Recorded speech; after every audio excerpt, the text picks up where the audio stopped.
Assalamualaikum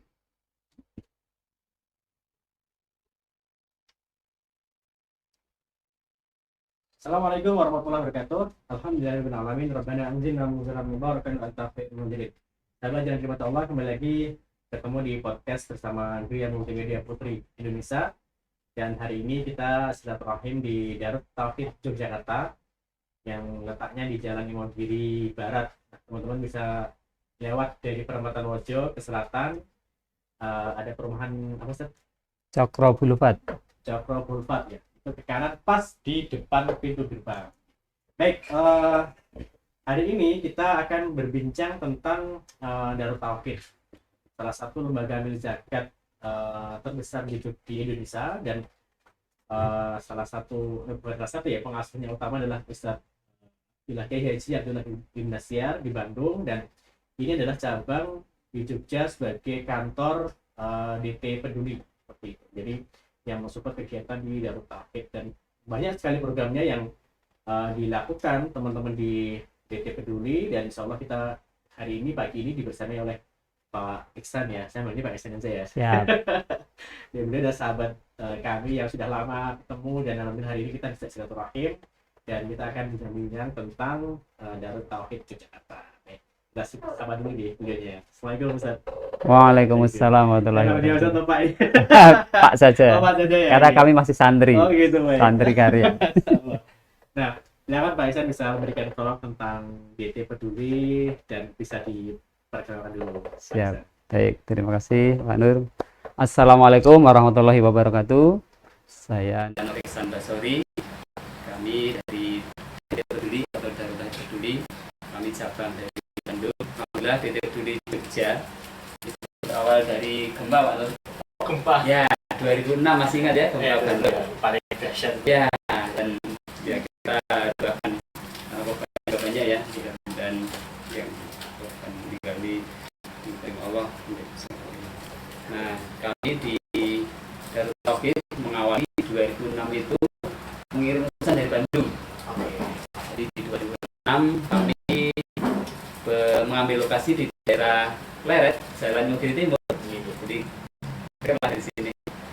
Nah, di 2006 itu kami membersamai masyarakat selama setahun.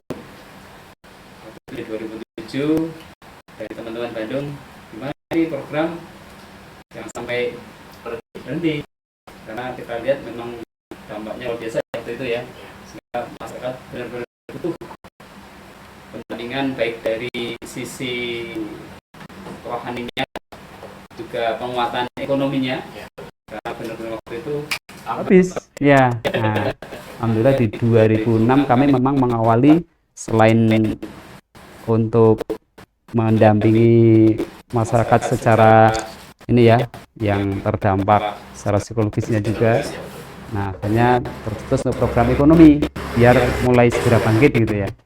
Nah, alhamdulillah mulai ada program-program ekonomi sehingga di 2007 ya harus kita lanjutkan, dan alhamdulillah direstui oleh guru kita Hakim untuk di 2007 didirikan cabang Jogja. Begitu Pak Nur. Awalnya karena gempa. Mungkin kalau ada gempa nggak ada data tadi. Iya, bisa jadi. Semua ada. Betul. Terus ketika ada sesuatu pasti ada kemudian yang dikerjakan. Iya, iya. Tauhid Jogja lahir. Iya. Padahal sebelumnya nggak ada apa namanya inisiatif untuk buka. Iya. Nggak ada. Tidak ada. Karena waktu itu memang sebenarnya banyak yang meminta.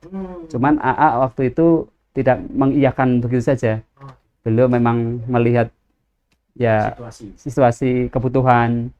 Karena waktu itu kan ya alhamdulillah secara ini sudah dikenal masyarakat sehingga banyak yang meminta. Cuman AA memang tidak mengiyakan begitu saja. Benar-benar lihat kualitas bagaimana, potensi, kemudian juga kemanfaatan. Nah, waktu itu dengan gempa kan otomatis ya memang mereka butuh nih. Gitu. Walaupun banyak lembaga zakat di Indonesia itu banyak sekali, tapi kan tidak sebanding dengan kebutuhan di luar. Iya, iya, iya. Tapi tentang zakat. Iya, betul. Masih luar biasa. Iya, iya, betul. Baik. Mungkin kalau di ini sudah berapa lama di TI Peduli? Oh iya, iya. Baik, kami memang tadi ya 2007 resmi berdiri cabang Jogja. Kalau di kami di Bandung pusat itu sebenarnya berawal dari keprihatinan AA juga terkait ini, bukan keprihatinan ya apa ya, melihat potensi. Jadi waktu itu di Darut Tauhid kan sudah ada kajian rutin setiap Kamis. Waktu itu ya. Ya, Kamis malam. Jadi malam Jumat. Yang alhamdulillah sampai sekarang masih dilanjutkan ya. Waktu itu di tahun 1999 ya.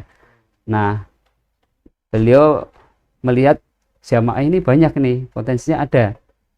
Jadi bagaimana potensi jamaah ini bisa membantu yang lain gitu. Apa ini medianya? Nah, beliau akhirnya belajar. Beliau belajar dengan lembaga-lembaga yang sudah ada.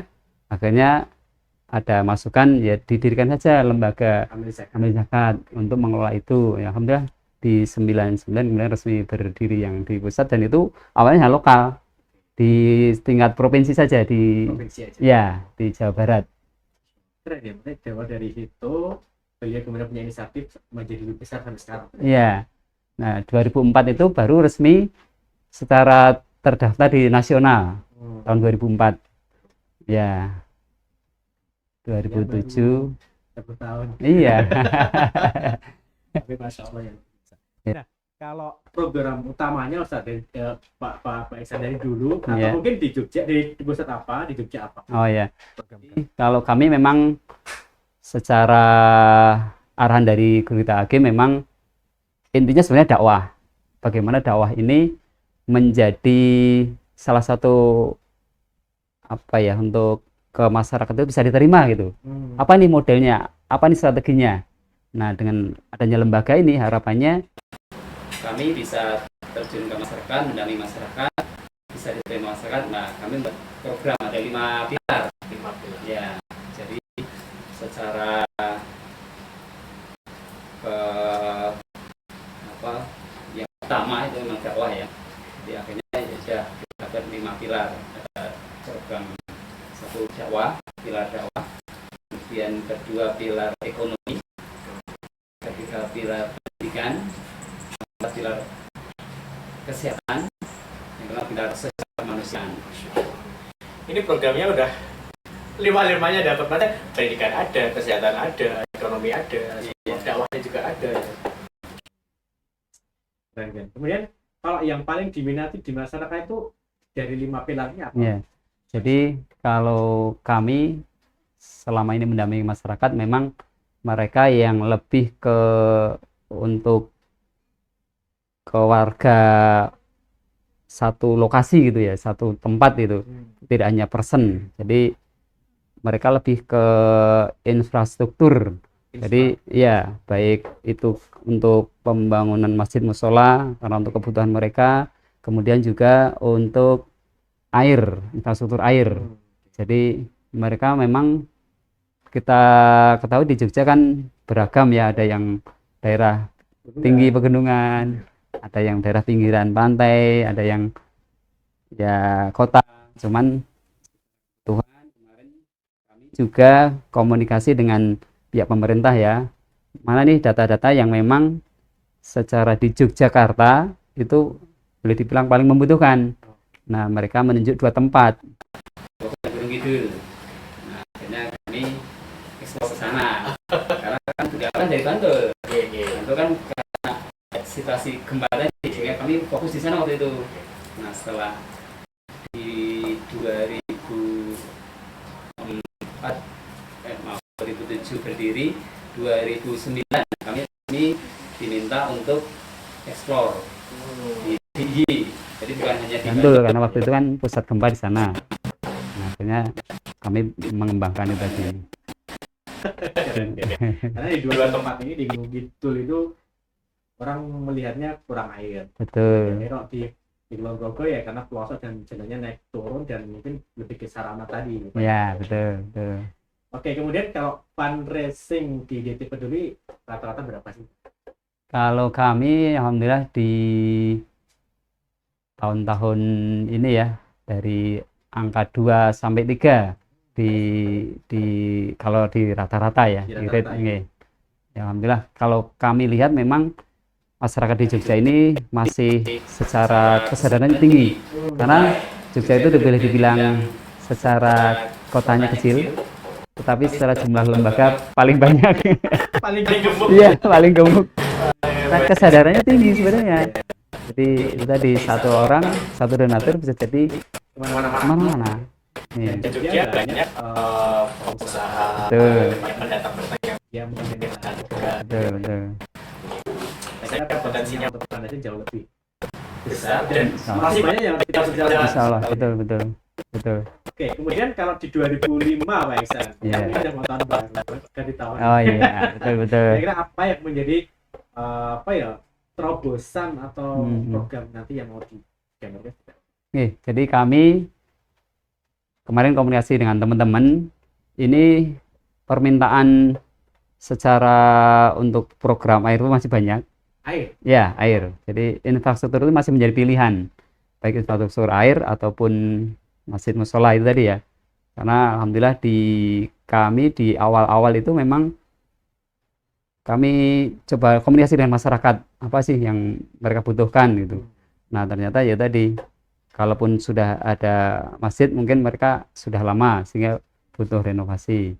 Ketika di daerah-daerah kering ya mereka ada yang mengambil pakai dirijen, ada yang memang ya masih manual, harus kalau tidak ada sumber membeli dari tangki, betul. Nah, ini memang menjadi insya Allah fokus kami.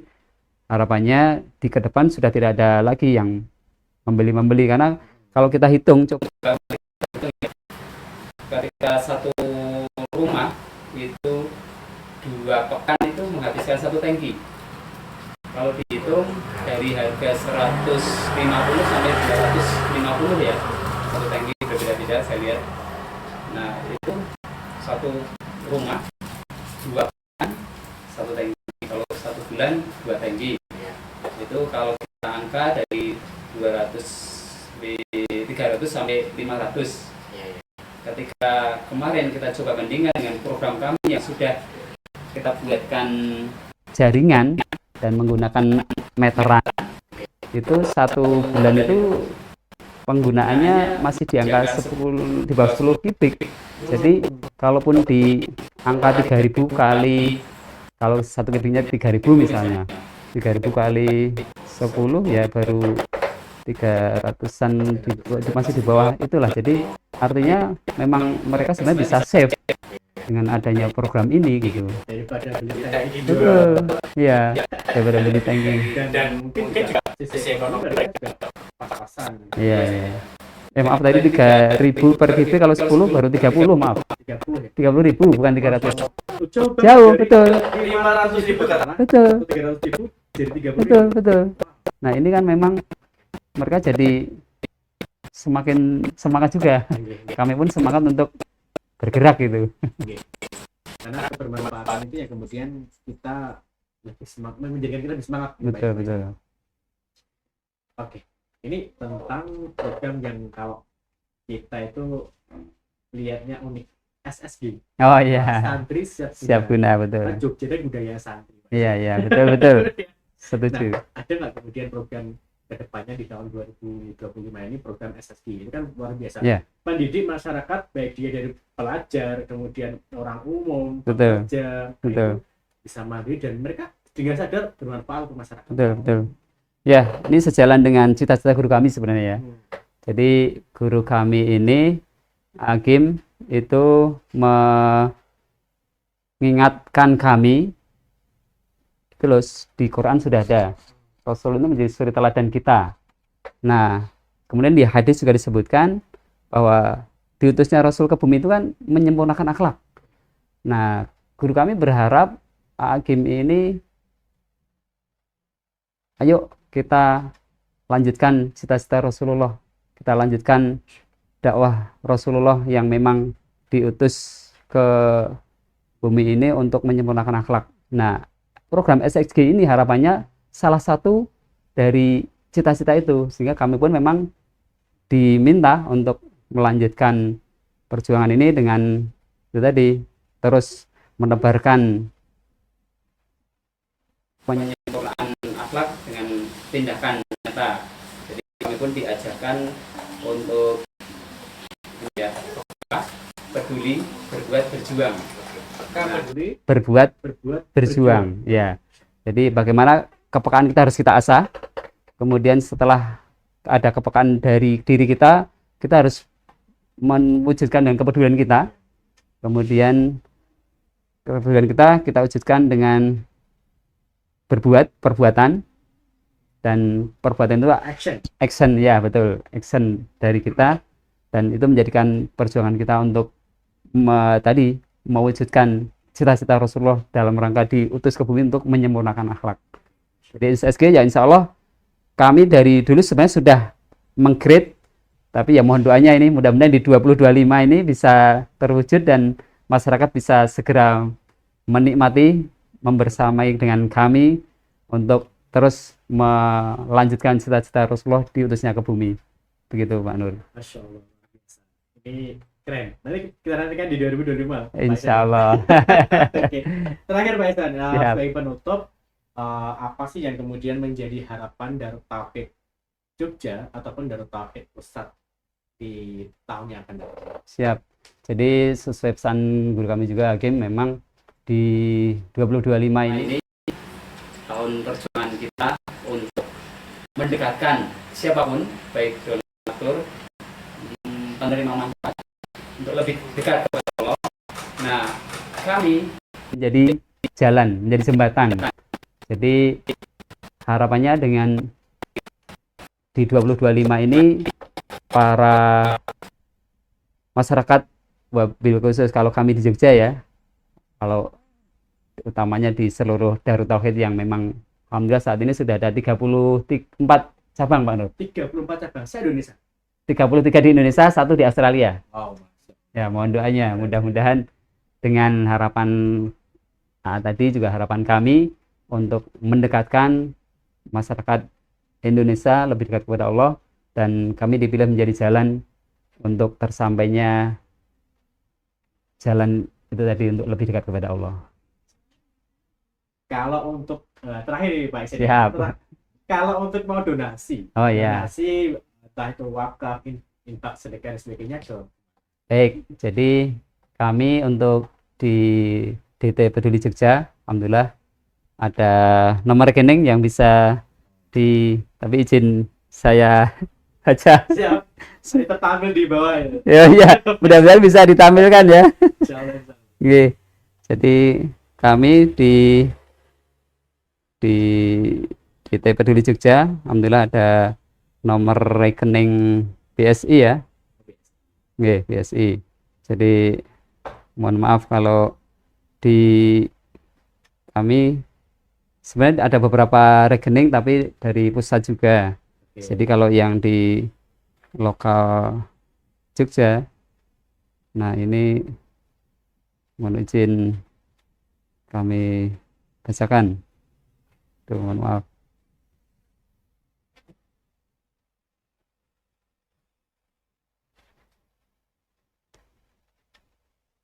Ini yang dari kami di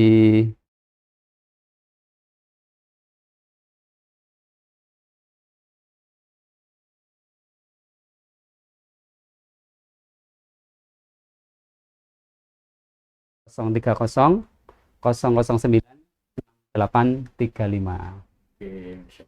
Ini atas nama Darut Tauhid. atas nama DPUDT Jogja. DPUDT Jogja. Ya, itu kan rekening lama ya, Oh, iya. kami membukanya. Jadi waktu itu masih nama DPUDT. Oke.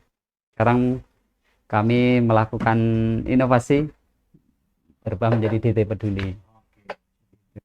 Baik teman-teman semuanya, sudah jelas ya bagi teman-teman yang mau infak, mau sedekah, mau zakat, mau apapun donasinya dengan banyak program yang ada di DT Peduli Jogja, bisa datang ke kantor di Jalan Imogiri Barat, tepatnya di perumahan Cokro Boulevard. Cokro Boulevard.